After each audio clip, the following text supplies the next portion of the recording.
Welcome to Nigerian Mindset, your weekly social awareness and motivational program on YouTube. I'm Dr. Nana Aisha Akeze. In continuation of our series on hope, for this week's episode, here are my views. Hope is the opposite of despair. And what is despair? Despair is a feeling of hopelessness. Some people are in despair, like hopeless. Hope is the opposite of that. Hope is a powerful force. Every day we see is a gift of God. So we must live it productively while hoping for a better tomorrow. I'm always hopeful. And I like people around me that I see, that I speak with, to be hopeful of something. Many of us out there hope that someone cares about them. It therefore bequeaths on all of us to do our bit and give hope to others. Hope is an important tool that helps people get through tough times. There are so many tough things going on all over the world. Hope helps us all get through all of that. Hope responds to the aspiration to happiness that have been placed in our hearts. Hope helps humans get past the negativity of the world today. There are so many distractions, so many negativity all over the world. With hope, people are able to find light in the darkness.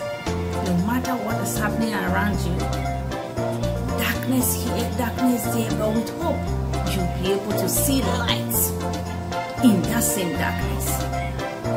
Hope helps us see when we are blinded by despair. That means when we are blinded by hopelessness, hope helps us to see. With this in mind, I proceed here that no one should have interest in future of Nigeria than the youths, because the future will shape much more of their lives than older generations. I say this with a significant level of confidence as an educator and a college professor here in the United States, that in Nigeria you have little say, youth have little say in the decision that will determine their future. For me, that is so saddening. Youth should be given a voice. They should be given a platform. Therefore, a lasting sustainable developmental change can only be achieved in our society through coalition between youth and the old. This should be a synergized effort. There should be an environment where youth and leaders will discuss issues that affect our communities.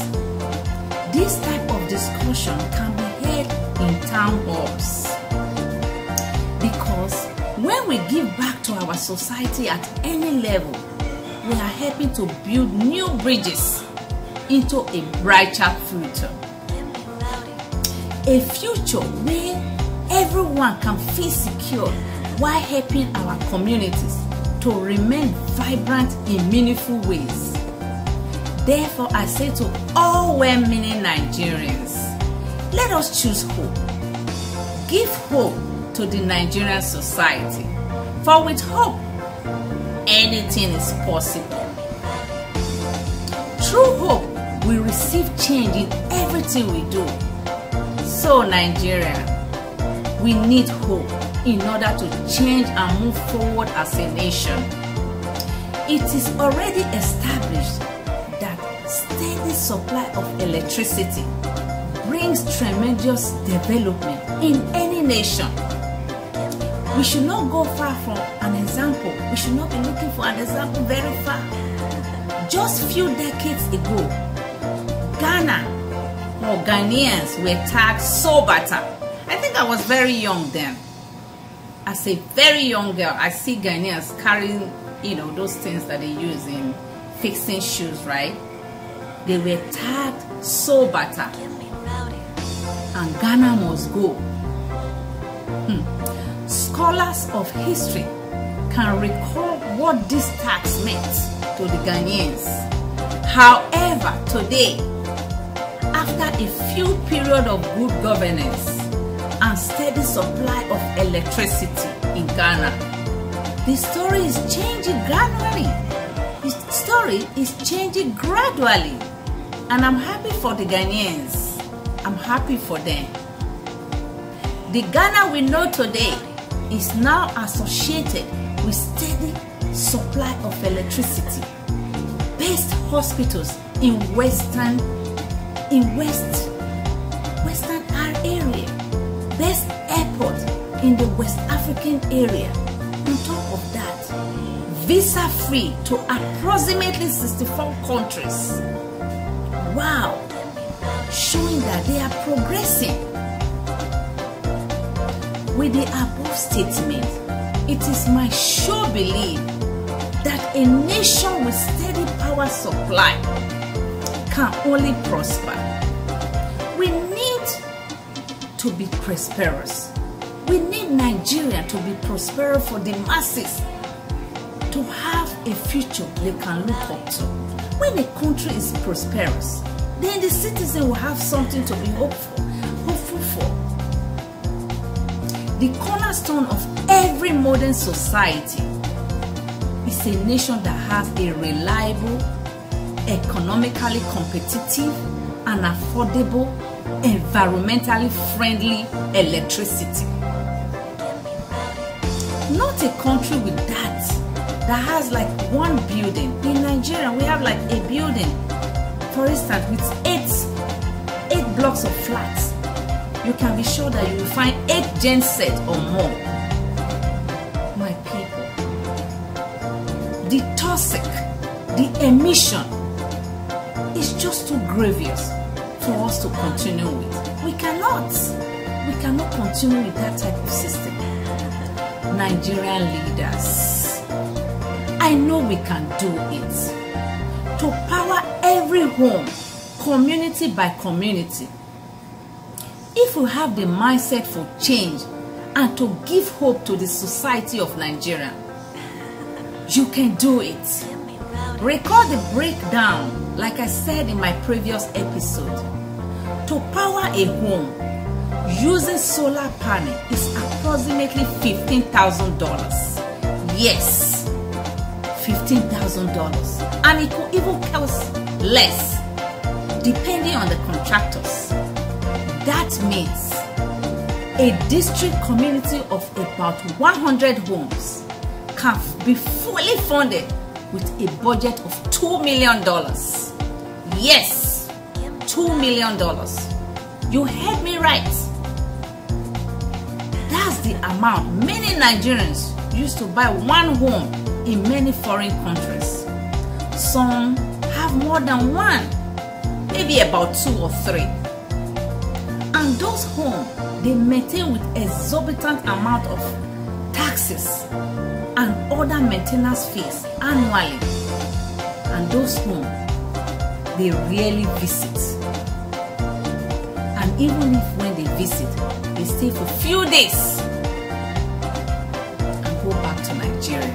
And yet, you cannot help your society. Nigerian leaders, you can do it. Many Nigerians can afford this amount. What we need is the mindset. Just the mindset to benefit the society without counting the costs.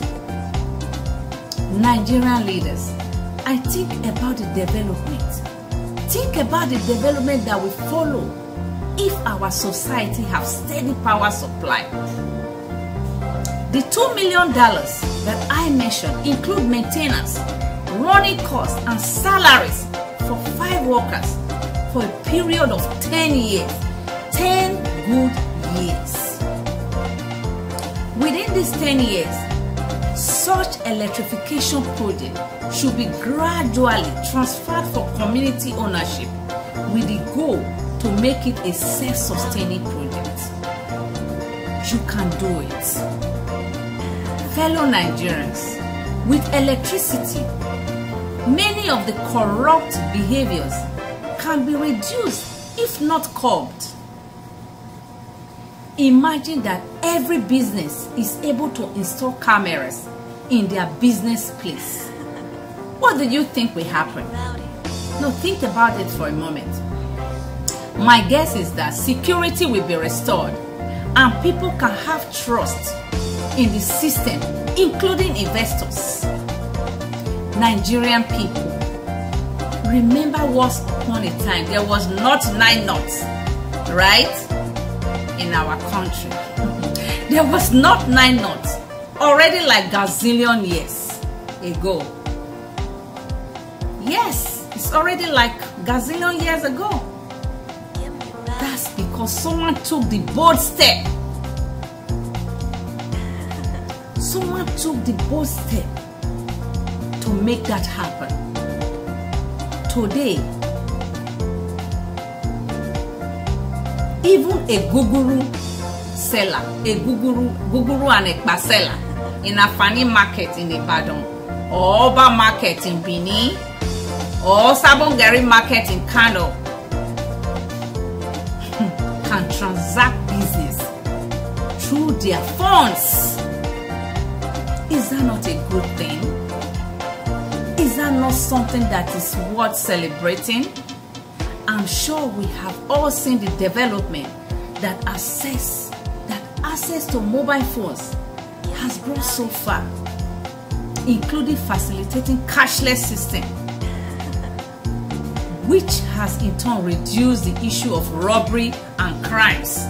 I believe robbery and crimes have been reduced because the Nigerian system is like a cashless system right now.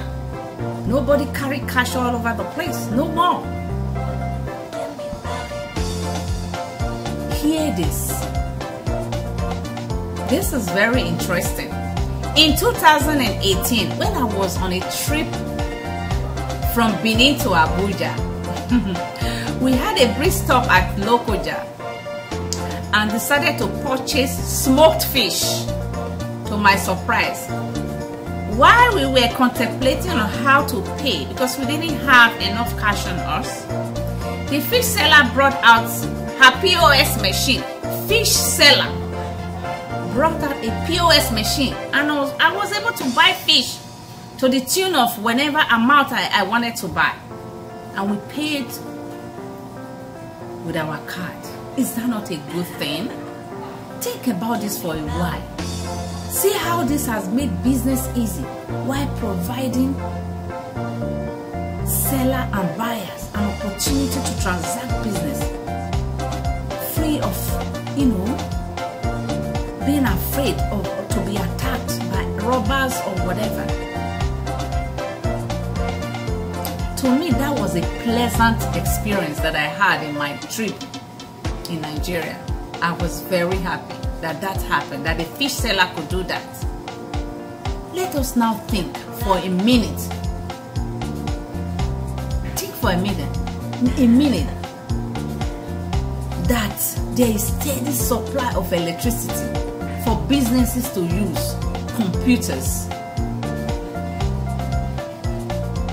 store and keep data. Because right now there are no data that are being kept. There are no data that are being stored. That's why you buy something in Nigeria, you buy a property that will take you here in the US, when you buy a property to have your deed transferred, at least in New York, within 21 days you have your deed being transferred to you. But in Nigeria you will buy property for years, nothing, no movement. We gotta be better than this. Think of how much less paper usage the system we have. Also, think about the reduction in traffic this action will bring. That people are now able to make phone calls Then there's electricity to do transact business without having to leave your home to drive from Ikeja to Marina. Imagine the traffic. A situation whereby a businessman who traveled from Ikeja to Tinker Island 5 days of a week can now do most of the business through mere push of a button and reducing his trip to Tinker Island from 5 days of a week to one day of the week. Just imagine the improvement that will bring to the city. Because I'm here in New York, I can transact business in California, which of course if I need to fly, it will be like 6 hours flight. I don't need to leave my home because there's steady power supply. I just do my transaction and there's data for us to verify things. Only when there's steady power supply, all of that can be made possible in Nigeria. Nigerians, we can replicate this action again. This time through using communal effort and dedication by giving back to the society. Nigerian leaders, it is time to release electricity to our nation. Whatever is holding electricity back, it is time to release it. When we have been in darkness for too long. I remember as a child, anytime NEPA brings light in my home, there will be a loud scream across the neighborhood. Many years after, the situation has not changed.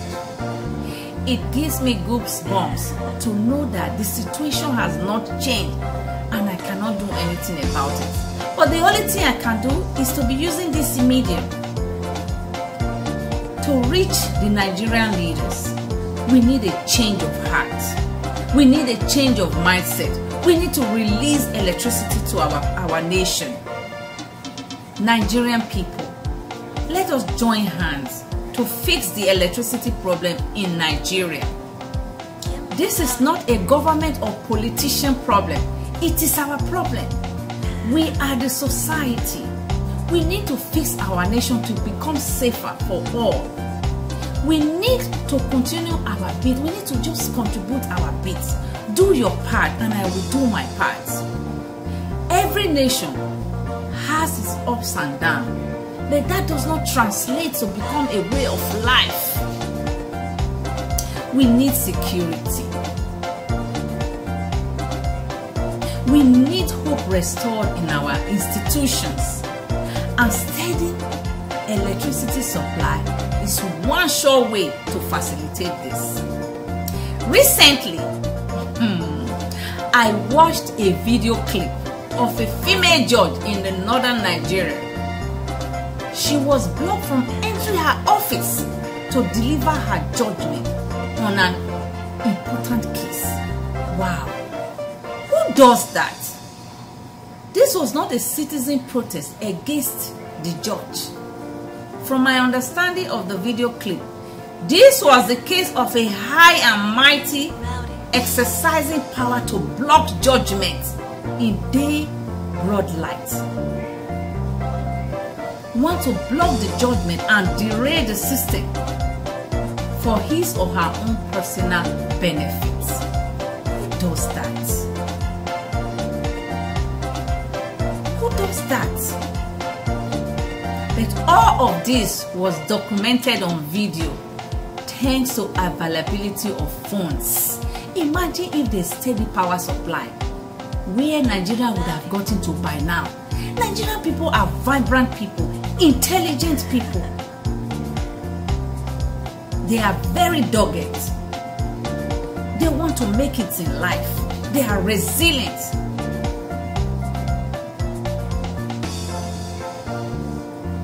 But all of this was documented on video thanks to availability of funds. That high and mighty man was trying to block the judge from entering her office. And that's not what the citizens should be quiet about. Shout about, condemn, or just be bombastic about. what we need to do is talk about change of mindset and act on it. All of us together, we need to stop such actions. We need to stop people from misbehaving because they think they have powers. Another example is what just happened on camera with a newly elected senator of the Federal Republic of Nigeria. Was caught violently committing battery against a female Nigerian. Think about this. Just think about all of this that is happening in Nigeria. We need a law-abiding society where no one is above the law. Together, we can make the change happen. We can do it. Nigerian leaders, please, what we need is a break from the past. We need to create our future. We need to get to that point where we all feel the urge to give back to our society and not just simply show offs or collect to show off, collect to show offs. The idea that people are comfortable to put up a signpost as office of ex-governor of XYZ state or former deputy governor of Hulala state, for instance, from 1900 to 1908, for example. What for? That is simply laughable. Why do you need that? This is the height of show-offs that is not productive, and that's why Nigeria as a nation has not moved forward, because of actions like this. And to know that there is no significant change attached to that person, to that name, why they held those positions is simply ridiculous. Because when I saw them, I had to do research on them, and I found out that they had nothing attached to their name than coming up to show off. Let your deed speak for you. What you need is a foundation. Let me tell the Nigerian leaders, the Nigerian people, what you need is a foundation in your name. The change is right now. Foundation will keep your name on. Contributing to the causes you care for with your foundation will afford your name to continue to be relevant in the society. And that's what we should be doing as Nigerians. Not to take your millions and billions to some sort of prayer houses. Set up a foundation in your name and give to the causes, fund causes that you love, research and development.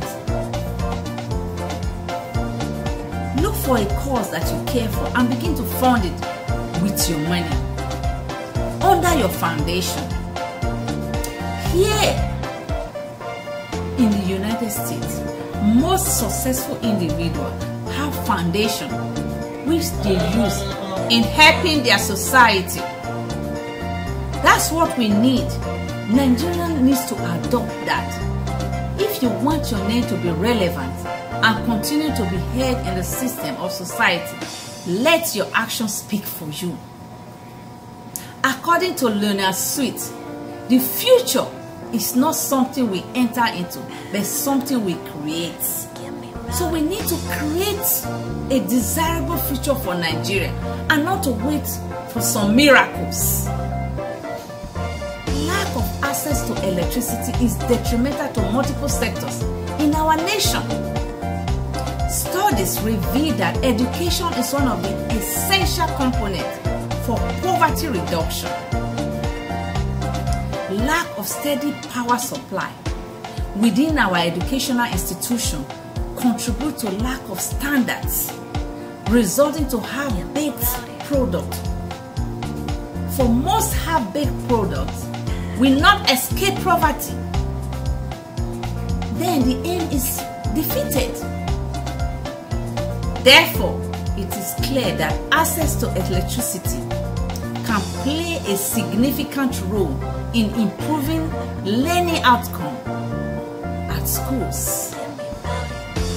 access to electricity can help schools extend studying hours, enhance staff retention, and improve teachers' training. When schools have electricity, teachers will develop new skills and techniques for improved practices in the classroom, and that will help improve student completion and graduation rates. Next week, we shall delve deeper into the redundancy with the entire school research system and how we can improve it for innovativeness. Remember, the things you do for yourself will be no more when you are gone. Just remember that. But the things you do for others will speak on your behalf as your legacy. Which do you prefer? We need to choose a befitting legacy for ourselves. Thank you for joining me on Nigerian Mindset today. Join me next week for another edition. My website is standingbyyourdream.com. Also, check out my latest book. Here's one of them, titled Growing Up African Girl Child in 8 Circle. This book can be found on Amazon, Barnes & Noble, and about 180 other websites in many parts of the world. I'm presently writing the second edition on this book. Another of my book is this, Cultural Adversity and the Growing Up. Cultural Adversity, the Making of a Scholar. That's another one. Some of our research book is this, that I co-authored with my husband. We have the other one that I wrote is Strategies Required by Managers to Inhibit Movie Piracy. Another of my book is this. Some of our research work was published by Central Bank of Nigeria, CBN, under their Bullion magazine. This is it. We have several other articles that can be found here under the Business Theory and Practice Journal. You can find it here. These are some of our books. Another one is this, and many others. Our books, they are in digital copies, hard copies, and soft copies. The books can also be accessed in about 180 websites in many parts of the world. I'll see you next week. Bye-bye.